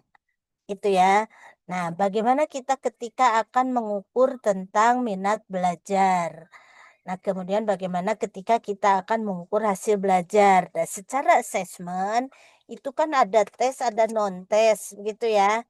Nah, jadi non-tes itulah yang akan kita gunakan untuk mengukur objek bukan terkait dengan pengetahuan. Jadi sikap, kemudian terkait dengan variabel-variabel psikologi. Misalkan tadi minat belajar. Nah, minat belajar itu berarti kan bukan mengukur tentang kognitif anak begitu ya, tetapi bagaimana respon anak ketika akan belajar. Terkait dengan belajar berarti menyangkut tentang perilaku anak di situ. Nah, di minat belajar inilah berarti kita di S2 itu, karena TP mungkin ya ini, kalau TP memang tidak begitu lebih banyak meng-create instrumen. Tetapi kalau di PEP itu instrumen banyak yang di-create. Nah, artinya tadi pertanyaan Pak Iwan, tadi sudah dijawabkan Pak Amanullah ya. Nah, berarti kita membuat instrumen untuk mengukur minat belajar. Nah, ini kaitannya juga dengan pertanyaan terakhir gitu ya, terkait dengan kalau hasilnya itu positif seperti apa, negatif seperti apa. Jadi ketika kita akan mengukur minat belajar berarti kita harus tahu dulu apa sih yang dimaksud dengan minat belajar. Apa ciri-ciri dari minat belajar. Nah, itu berarti di-create, begitu kan ada pengembangan instrumen. Kalau kita biasa mengembangkan instrumen bentuk tes, nah sekarang berarti mengembangkan instrumen bentuk non-tes. Nah, bagaimana untuk mengembangkannya, bentuknya apa? Apakah angket? Apakah tadi seperti ya Mbak Dona itu, Mbak Deno yang dikatakan itu harus observasi, kan bergantung kepada responden yang akan kita ukur. Kalau misalkan respondennya anak PAUD, kan tidak mungkin anak PAUD membaca, begitu kan, semua angket. Jadi mau tidak mau berarti kan kita yang harus mengobservasi. Berarti kita buat tuh instrumen observasi. Tetapi ketika anak itu sudah memiliki perkembangan untuk bisa menafsirkan bahasa, betul kan? Sudah bisa membaca angket itu biasanya kelas 3 SD sudah bisa itu biasanya. Nah, itu bisa menggunakan angket. Angket ada banyak skala yang bisa digunakan. Ada skala Likert, Osgood, Truston, banyak sekali skala. Nah, itu yang tadi yang dikatakan Pak Amanullah betul ya, sehingga kita create di situ. Nah, di dalam proses belajar melakukan riset di situ biasanya mahasiswa itu adalah meng-create instrumen itu. Kalau kami di PEP sampai harus membuat instrumen baku. Jadi prosesnya sudah lebih mendalam kalau di kami di PEP karena memang prodinya assessment begitu ya. Tetapi biasanya kalau di TP itu ketika nanti misalkan akan mengembangkan suatu produk, kemudian produk itu akan dinilai oleh pakar. Pakar bahasa kah, pakar media kah, begitu ya, atau pakar lainnya. Nah, itu biasanya di-create itu instrumennya. Bagaimana kualitas dari produk yang akan kita buat. Nah, sama halnya itu, Pak Iwan. Sama halnya ketika kita meng-create tersebut. Hanya ini berarti kita harus tahu dulu secara teori apa sih yang dimaksud dengan minat belajar, apa ciri-ciri dari minat belajar. Berarti ada alur bagaimana kita mengembangkan instrumen. Itu ya. Nah, kemudian masuk ke yang kedua. Ketika tadi dari hasil di kelompok 2 itu adalah bagaimana kalau terjadi R, kan tadi dibahas ya. R itu koefisien korelasi, koefisien yang menunjukkan hubungan antara variabel bebas dan variabel terikat. Jadi ketika tadi adalah Iwan yang akan diukur, berarti Iwan dicek hasil belajarnya, Iwan dicek minat belajarnya. Jadi sama-sama dari responden yang sama. Beda dengan kemarin ketika eksperimen itu bukan variabel bebas tetapi variabel tindakan. Itu ya. Jadi di sini bicara tentang minat belajar hanya mengukur diri saya ini seperti apa belajarnya. Kecenderungan belajarnya seperti apa. Itu diukur dengan menggunakan instrumen tadi. Di situ ya. Nah, ketika diperoleh dengan perhitungan tadi produk momen ataupun menggunakan perhitungan Spearman-Brown, begitu ada banyak rumus gitu ya, bergantung pada kategori data tadi yang dibahas di kelompok pertama gitu ya. Nah, diperolehlah misalkan R sama dengan 0,36. Nah, 0,36 berarti itu kan skor yang positif. Artinya apa? Nah, ketika menggunakan uji di sini, kita membuktikan teori. Berarti sebelum kita mengolah angka, kita sudah memiliki kebenaran secara teori. Jika seorang anak atau siswa memiliki minat belajar tinggi, apakah hasil belajarnya tinggi pula? Nah, itu secara teori ada. Itu yang menunjukkan sudah terdapat kebenaran secara koherensi. Kita tinggal membuktikan di lapangan benar tidak faktanya. Itu menggunakan tadi angka-angka, menggunakan statistika. Jadi statistika ini fungsinya kan untuk menguji kebenaran secara koherensi. Makanya tadi disampaikan Mbak Deno kan bergantung kepada hipotesisnya. Nah, hipotesis penelitian itu dikemukakan oleh kita berdasarkan kajian teori kita. Ada tidak teori yang mengatakan bahwa ketika anak itu memiliki sifat belajarnya ini, itu menunjukkan sifat minat belajar. Tinggi skornya. Apakah itu akan menunjang juga terhadap hasil belajar yang tinggi? Nah, kalau itu iya, berarti kan makin tinggi minat belajar, berarti makin tinggi pula hasil belajarnya. Jadi dua-duanya arah yang sama. Itu dikatakan mendapatkan korelasi positif. Nah, jika negatif berarti yang satu naik, yang satu turun, itu negatif. Misalkan ketika kita akan mengukur tentang kecemasan. Apakah seorang siswa jika kecemasannya tinggi, hasil belajarnya tinggi tidak? Secara teori. Itu cari. Berarti kan makin tinggi kecemasan, apakah makin tinggi juga hasil belajarnya atau terbalik? Nah, itu yang dikaji teori. Makin tinggi kecemasan berarti makin rendah hasil belajarnya. Makin rendah kecemasan berarti makin tinggi hasil belajarnya. Nah, itu yang dikatakan terdapat hubungan negatif. Itu. Jadi terbalik arah. Kalau searah berarti positif. Kalau beda arah itu berarti korelasi negatif. Itu maknanya situ ya. Dari R itu. Nah, dari diperoleh R sama dengan berapa? Gitu kan? Itu harus diuji signifikan tidak. Berarti tadi menggunakan uji T. Kalau memang itu signifikan, oh berarti sudah jelas bahwa itu terdapat hubungan positif. R-nya berapa? 0,36. Artinya apa? Itu tadi baru menunjukkan arah hubungan. Artinya apa? Minat belajar dengan hasil belajar. Jadi 0,36 ini kita masuk ke konsep koefisien determinasi.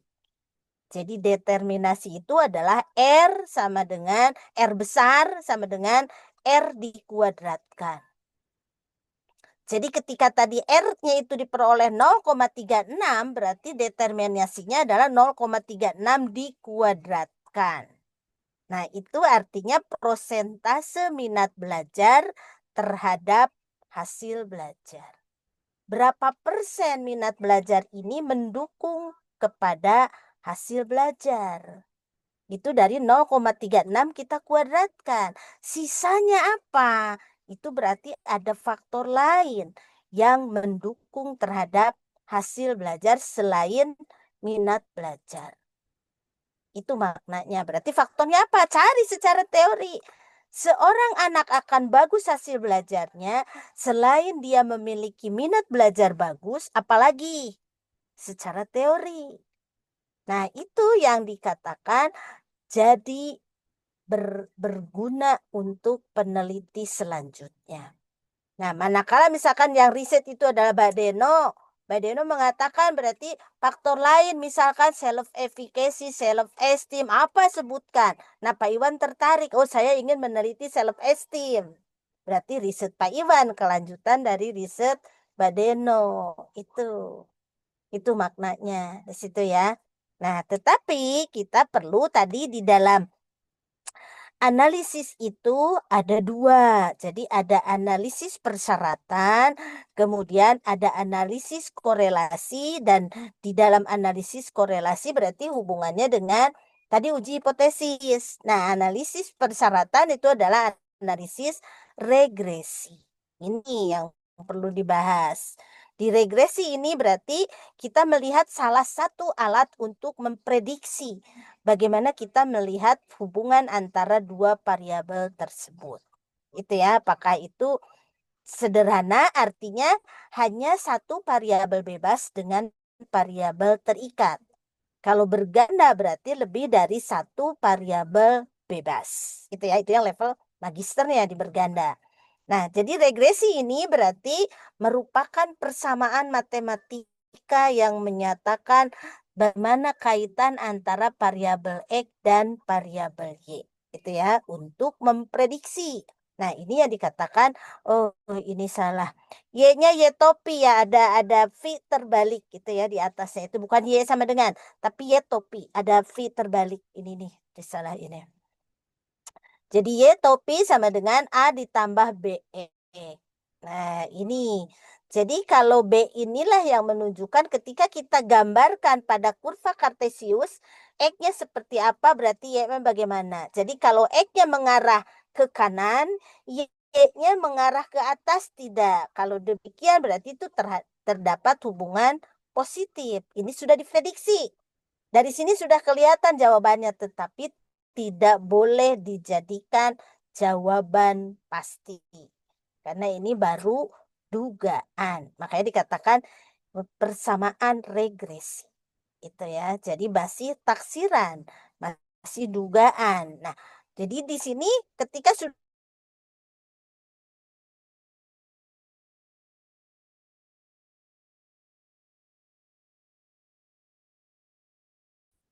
sebentar, coba ada tidak di sini bisa gini saya. Insert di sini ada tidak? Oh. Nah, di sini ada mana ya? Nah, ini.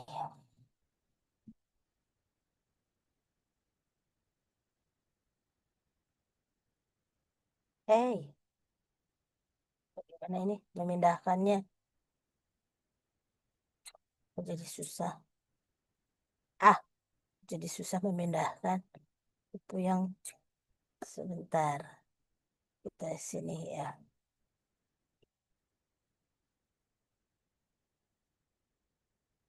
Nah, ini namanya Y topi. Itu regresi taksiran. Jadi ada V terbalik di atasnya. Misalkan 0,36 ditambah 0,25X. Nah, ini kita bicara matematika. Kita gambarkan. Kalau X-nya, misalkan X-nya adalah 0. Berarti Y-nya sama dengan 0,36. Begitu kan? Nah, kemudian kalau X-nya 1, berarti Y-nya sama dengan 1,36. Jadi kita gambarkan di dalam bidang Kartesius. Arahnya ke kanan tidak, ke atas tidak. Nah, kalau terata ke atas itu sudah secara visual menyatakan terdapat hubungan positif. Itu ya, tapi tidak boleh dijadikan sebagai bukti. Baru ini taksiran di sini. Nah, taksiran ini berarti kita harus uji linearitasnya. Ini menggunakan uji F harus secara manual.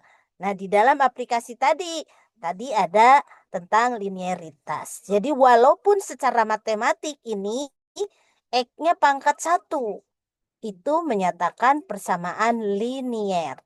Tetapi di statistik harus diuji. Itu ya, beda fakta dengan pengujian kalau di dalam statistik. Jadi pada matematik sudah jelas ini pangkat 1 berarti linier. Tetapi di statistik harus uji linearitas. Nah, setelah uji linearitas, baru berikutnya itu diuji signifikansinya. Jadi signifikan tidak dengan menggunakan uji T. Nah, itu ya, itu persyaratan regresinya. Jadi selain normalitas, homogenitas, kemudian linearitas, kemudian signifikansi persamaan regresi. Baru setelah itu terpenuhi, baru kita menghitung berapa korelasinya. Berikutnya berapa kontribusinya. Itu ya reviewnya. Ada lagi yang belum di-review saya? Pak Iwan, ada lagi pertanyaannya? Cukup Bu, cuma tadi ngoreksi aja hasilnya bukan 1,36 Bu, Tidak, kan sampai 0,61. 1. Batasnya itu negatif 1 sampai 1. Kalau lebih di antara itu berarti salah hitung. Ya, di PPT Ibu Bu Ah, hasilnya 1,36 Bu mana? Yang mana? di PPT. Yang tadi Oh, Bu itu mah yang Y, persamaan. itu mah Y, Pak, Ya, sorry, di mana? Bukan ini. Nah, ini ya. yang sebelumnya Bu. Ini, Nah, bukan. Nah, itu Bu. ini, Nah, kan ini Y, X-nya 1 Bu. ini Y, Y. bukan R. Enggak, Yang, maksudnya kan X1 Bu, dimasukin ke persamaan. Jadi 0,36 tambah 0,25 Bu. oh, I see, sorry. Iya. Jadi Iya. 0,61. Aduh, liar itu.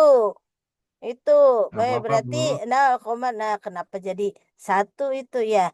0,25, 0, aduh kenapa gini? 0,61. Iya Bu. Ya. Makasih Pak Iban. Nah, kenapa jadi 1,36 ya?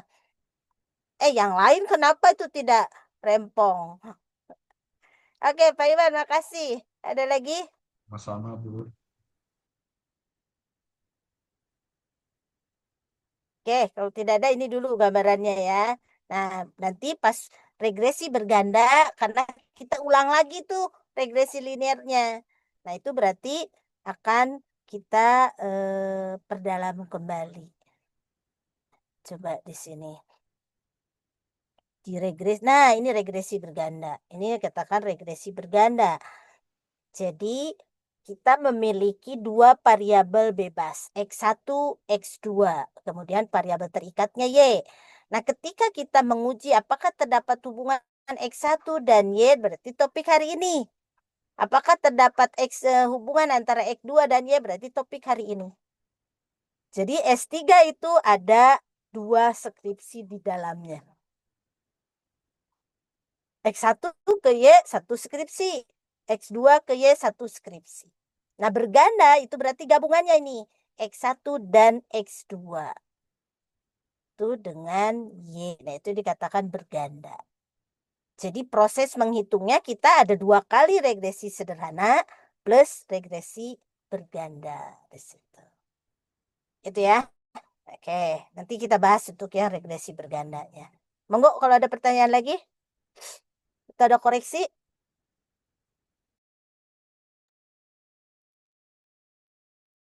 Tidak ada. Oke, kita lanjut berarti ya untuk topik berikutnya. Tadi yang Pak Yodi punten nanti ditambah lagi Pak Jody ya. Yang untuk linearitas dengan signifikansi persamaan regresi. Itu ya, Ya, baik, Bu. ya, di sintaknya tinggal ditambah. Baik, terima kasih untuk hari ini kelompok 11 dan 12 ya. Ya, Oke, 11-12 atas Ibu. diskusinya di-view kembali kita start untuk materi S2 begitu ya, sehingga nanti kita bisa mengkaitkan antara judul tesis dengan analisisnya. Itu ya. Oke, terima kasih semuanya. Mohon maaf saya masih jalan baru nyampe ini. Baru mau manggung ini jam 10.15 pas. Oke, terima kasih. Assalamualaikum Nuhun, Bu, warahmatullahi nuhun. wabarakatuh. Selamat pagi Waalaikumsalam. semuanya. warahmatullahi Ya, sehat wabarakatuh. semua ya. Sampai bertemu lagi minggu depan. Ya, Iya terima Ibu, Ya, terima kasih, kasih Bu. Ibu. sip, yuk. Ya, Ibu, terima kasih, Bu. Dena di kampus. Wih, rajin banget. Di kampus. Oke Kak lah, aku Deno, Kak jalan. Deno. Mau minta Ya, tolong. Itu di kelas statistik ada Hafal kelas nggak? apa ya selanjutnya? iya nih Kak mau Deno, ngecek tolong juga. dong Kak. Udahlah isi aja online. Ih, bilang dong Pak Wes Pak online. Wes online.